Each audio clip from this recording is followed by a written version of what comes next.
Hey, what's up, y'all? Happy Monday to you. My morning cup of coffee, and decided to put on a hat today because I don't really feel like combing my hair. So, wanted to chat with you for just a minute. I'm going to let some of the guys get in here who are interested to watch this thing live, but most of you probably will watch this on the recording, and that's even better because then you can rewind, fast forward, do whatever you want to do. But if you can hear me okay, hey, what's going on, man?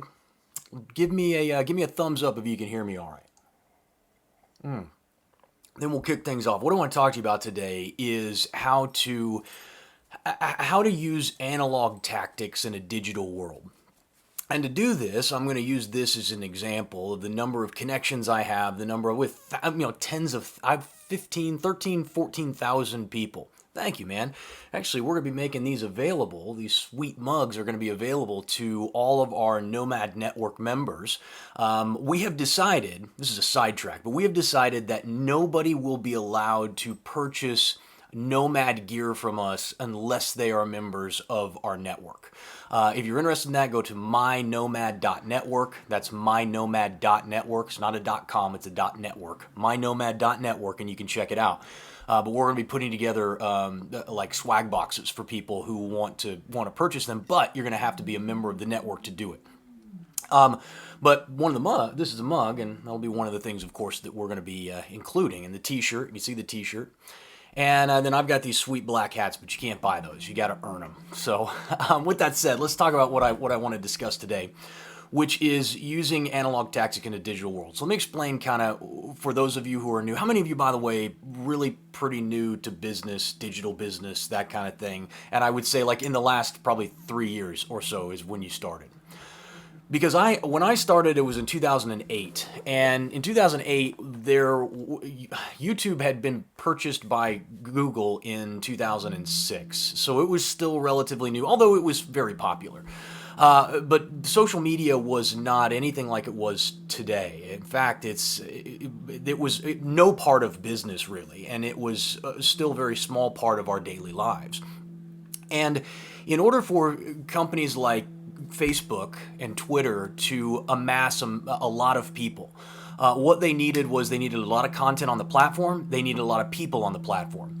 And so they made it really easy for you to become discoverable organically. And if you just put out really great content, people would find it organically, they would subscribe, and then staying in front of those people, like building these big groups of people and followings that we had, was relatively easy because a huge portion of the people who were following you would see organic posts from you. You didn't have to pay any money for that.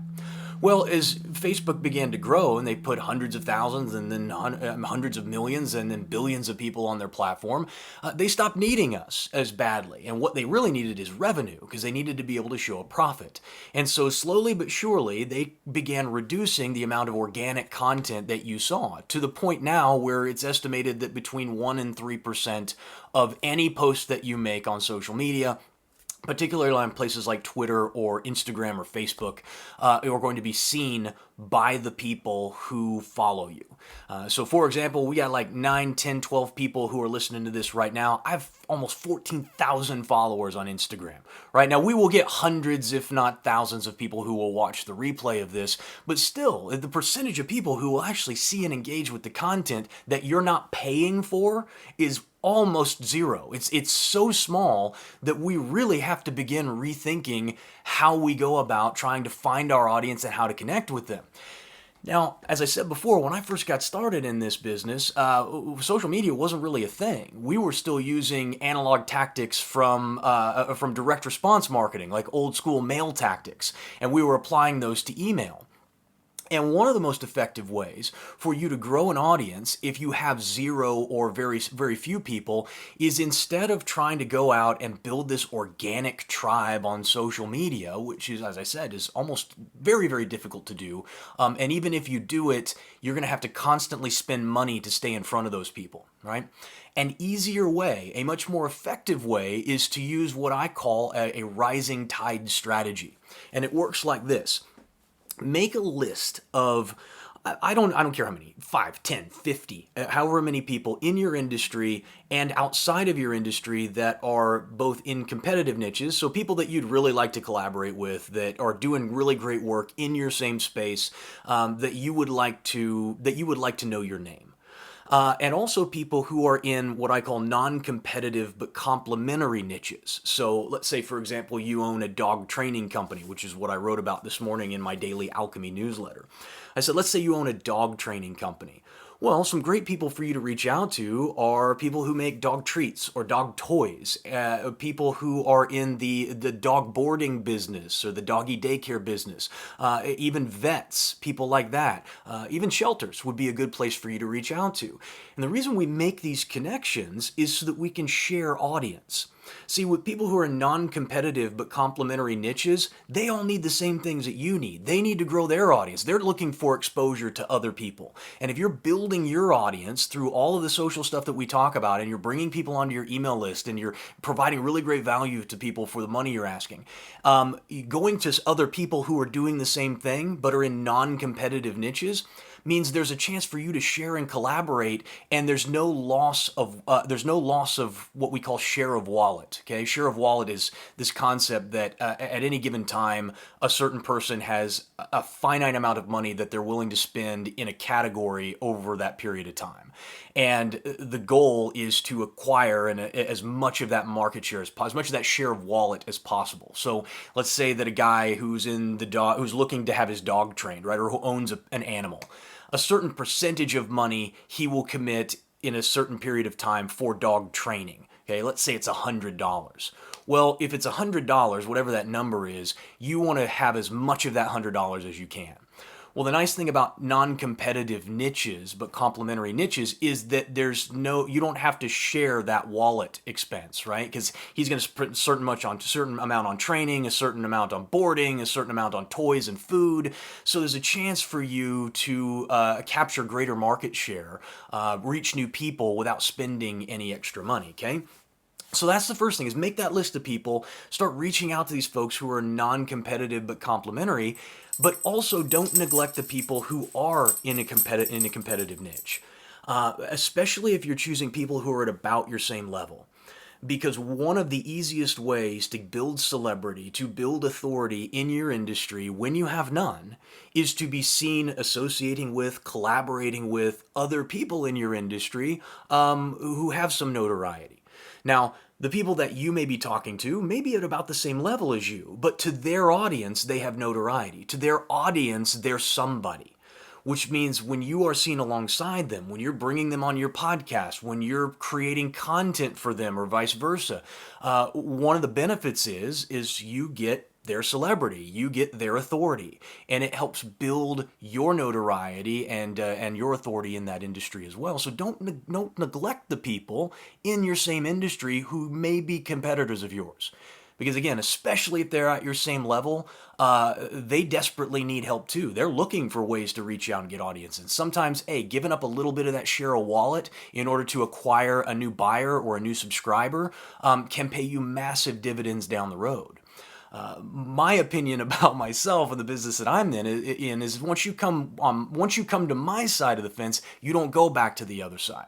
Right? We have a simple philosophy, which is nobody leaves. Like, we want the value that we produce inside of our group, our network, our programs, to be so superior to anything else that is on the market that once you come to us, you're kind of like, oh, dude, none of these other guys even compare. Like, I can't get near the quality or the access or the knowledge and skill that I can get from Jason anywhere else for what he charges me. And frankly, probably not for much higher working for with somebody else. And so that's kind of our philosophy of it. So I'm not afraid to work with people who are quote unquote competitors with me, because I think that once my competitors' clients see me and what I'm doing, that they're going to find their way to me anyway.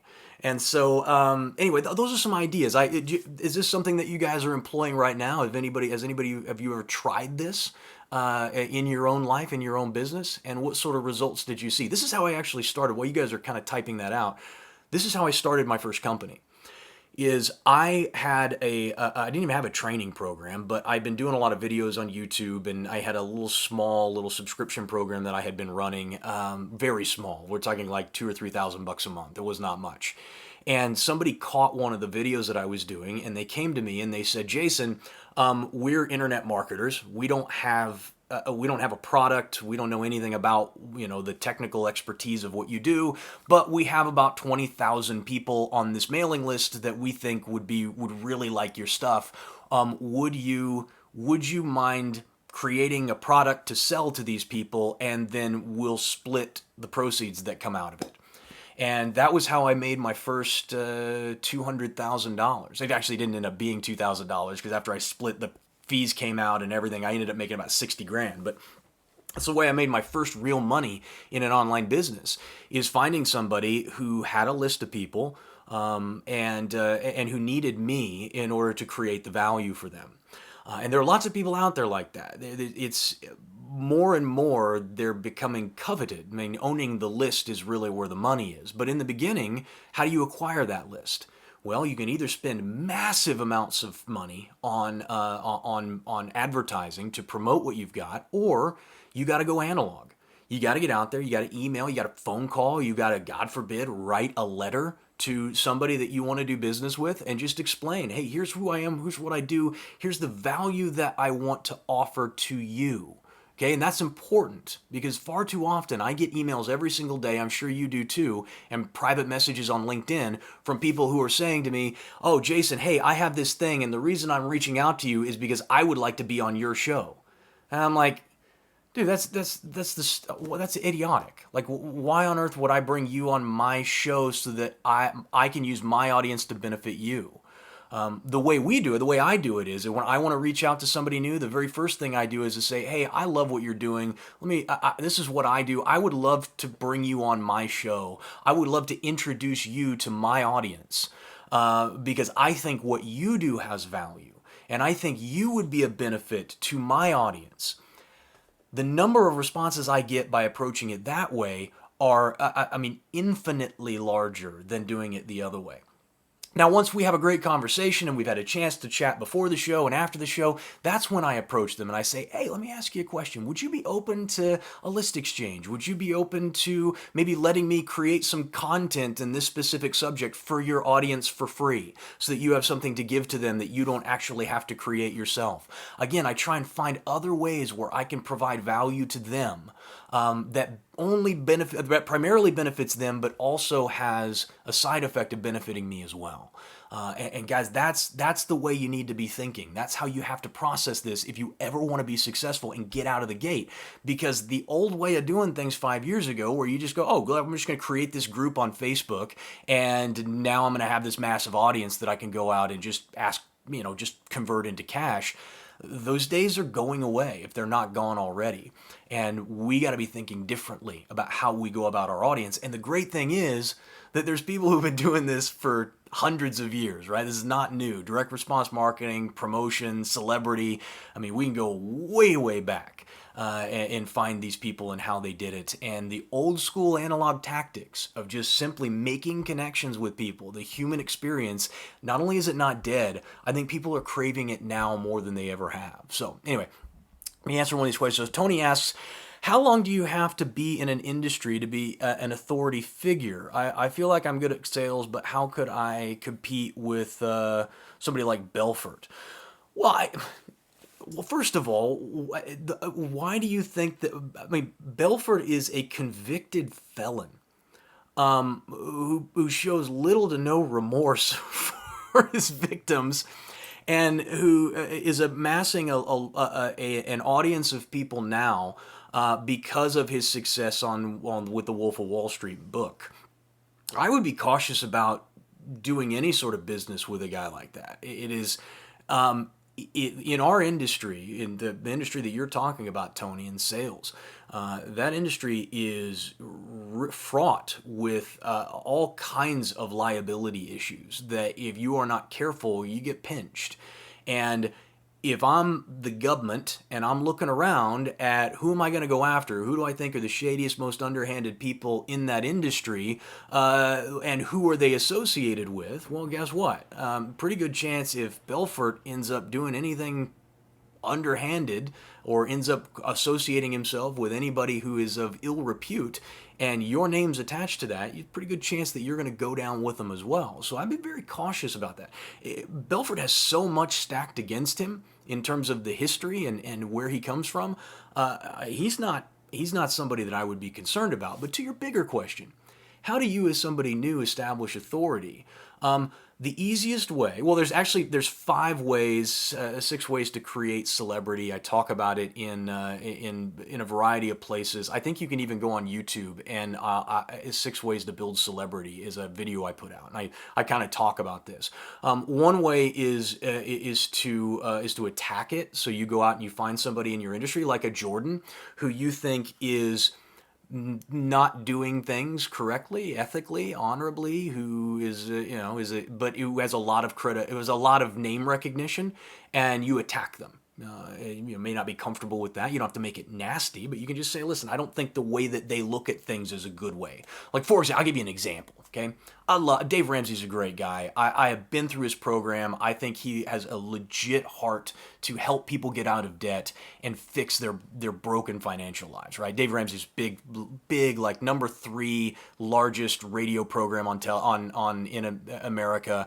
Does Financial Peace University, which is basically helping people get out of debt. It's a religious-based program. I went through it even though I was debt-free. I didn't have any debt at the time. I just wanted to go through the program to see it.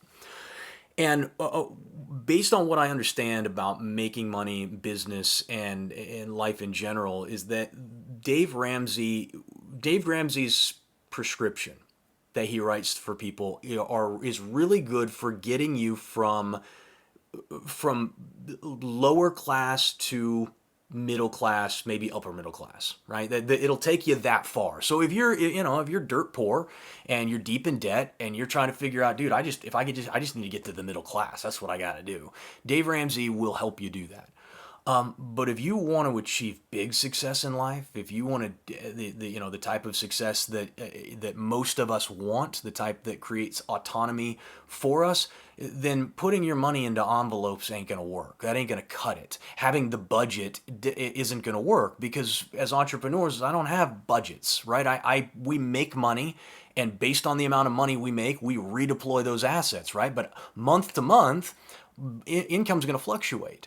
So I can put a small budget, I can put like a safety net budget in there, but the reality is, dude, every month we're modifying budgets and moving things around and trying to see where are the growth opportunities, and oh, this is a really great opportunity, but it's expensive. Like, can we take this risk right now? And okay, you can't get out of the middle class using Dave Ramsey approach.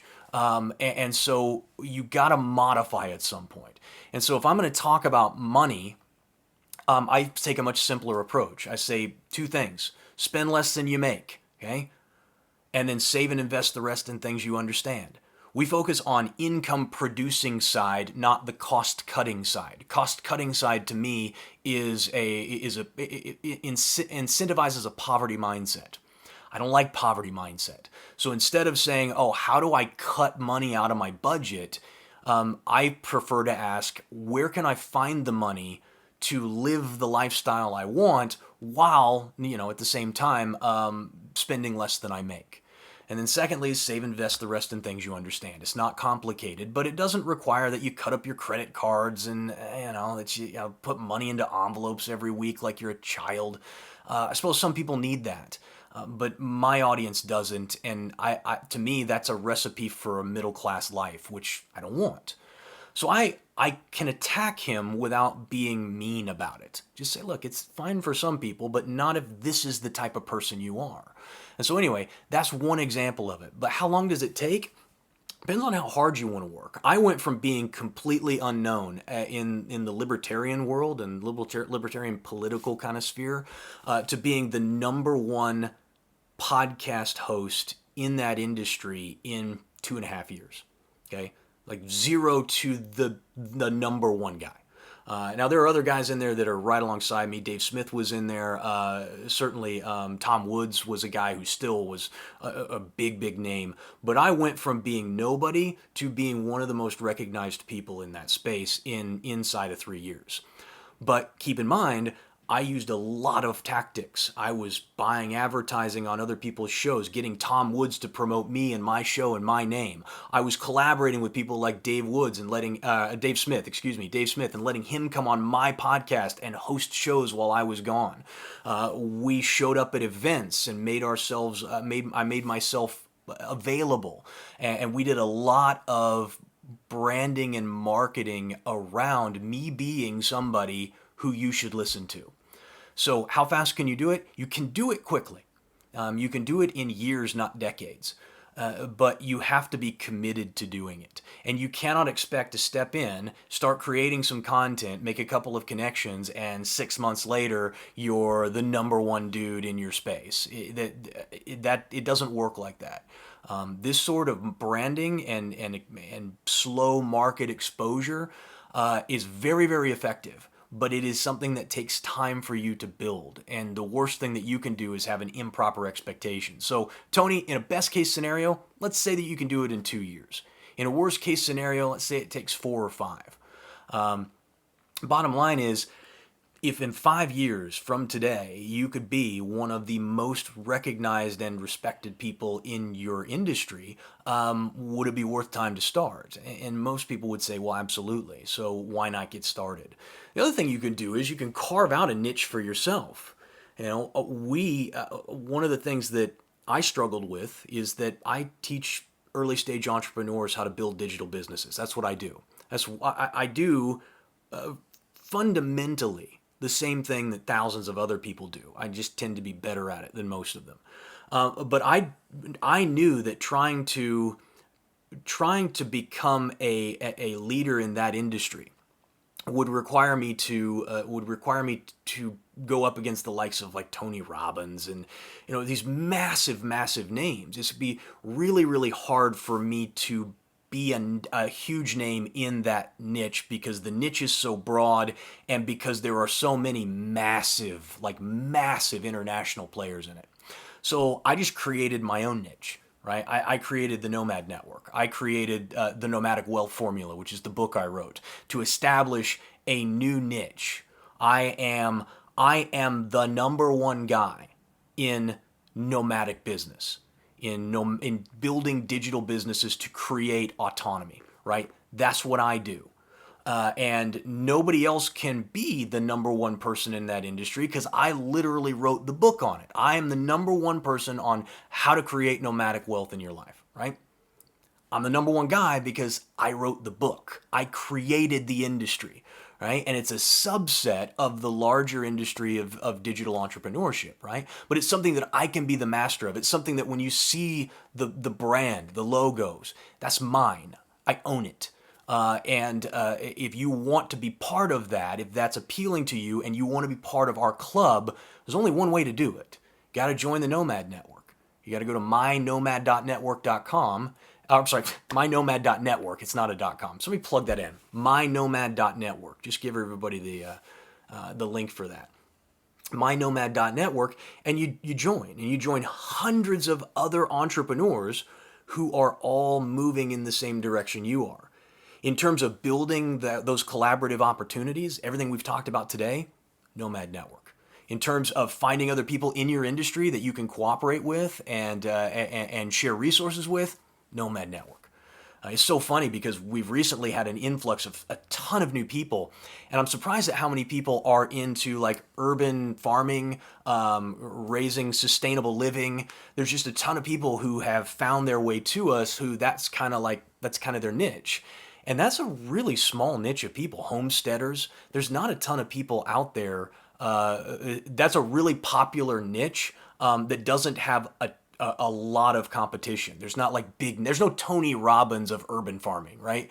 So you can become that. You can establish that in that really tight niche. That's kind of where I'm at with it. Could I create a sales course when nobody really knows who I am? Sure you can. Yeah, I created my first trading course for currency traders before anybody knew who I was. Yeah, it will be helpful, Tony, if you find somebody else in the industry who is doing something similar. As I said, find those non-competitive but complementary niches and start making some friends. Get one of them to put their seal of approval on you. We have some guys called Wealth Without Wall Street, Russ and Joey, who are fantastic guys who are part of our network, and they teach teach people how to create wealth without using the casino in Wall Street. And I love these guys, and they're actually going to create content for us on our network that's exclusively for our network. And of course, the benefit to them is they get access to all the people there, they get exposure, and they get my seal of approval, where I say, hey, these guys are a trusted partner of ours. If you're interested in what they have, you should go because they're great people. And that recommendation will mean more than anything else that we could possibly do. So that's why I say making those connections is really important, Tony. You gotta do the legwork if you want to see the benefits. Okay? Now, do you use a lot of flattery to keep your audience interested? Just an observation, not criticism. I don't ever intentionally flatter anyone. I do talk about my audience sometimes, like I do say things like I got the smartest audience, especially for like my podcast on Earth, and I think that's true because I think the depth of the conversation that we have about very technical things like markets and economies and what I'm calling the Great Transition that we're really at the very beginning of. If you listen to my show for any length of time, I do think that you're better informed than your average listener. I know this because I know a lot of average people, and they're not that well informed. So I don't ever flatter for the sake of flattery. I would find that offensive, and I can smell it on people.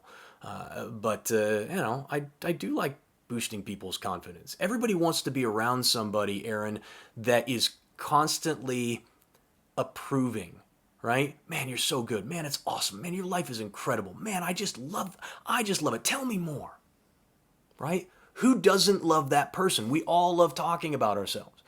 So when there's an opportunity to praise someone for something that they're doing or to comment on their success or their creativity or something amazing that's happening in their life, dude, why would you hold that back? Why would you not want to give that to somebody? Dude, every time somebody sends me a note when I put out my morning email, the Daily Alchemy newsletter, someone sends me something back and just says, dude, I just wanted to give you a note that I've been reading this thing for weeks and I'm getting massive value out of it, and I just thanks for doing this. I get a massive ego boost from that. And number two is it makes me feel like what I'm doing is actually having a positive impact on people's lives. I don't know that if people don't take the time to send me. If they only send me a note when they're like, please unsubscribe me from your list, then that's all you feel.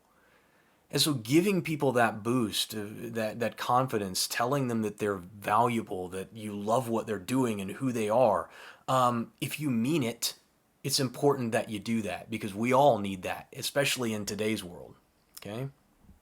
Oh, thanks, Tony. Appreciate you, man.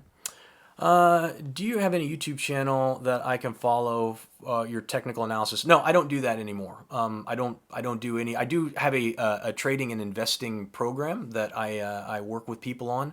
It's called My War Room, and you can find out about that by just going to jasonstapleton.com and clicking on the current offers. It'll be in there. You can go check it out. In fact, all of my stuff's at jasonstapleton.com. If you go there, you can see everything, all the ways to get involved. You can download a copy of my book for free. You can sign up for the newsletter there. It's all on the website and super easy to navigate. Okay? All right.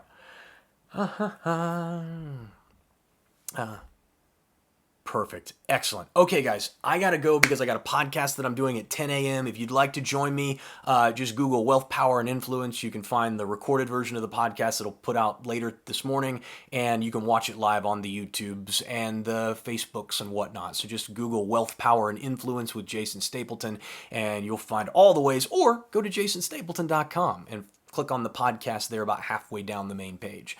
Appreciate you all. Thank you so very much. Please subscribe. Please share. Please let everybody know what we're doing. And we'll talk to you very, very soon.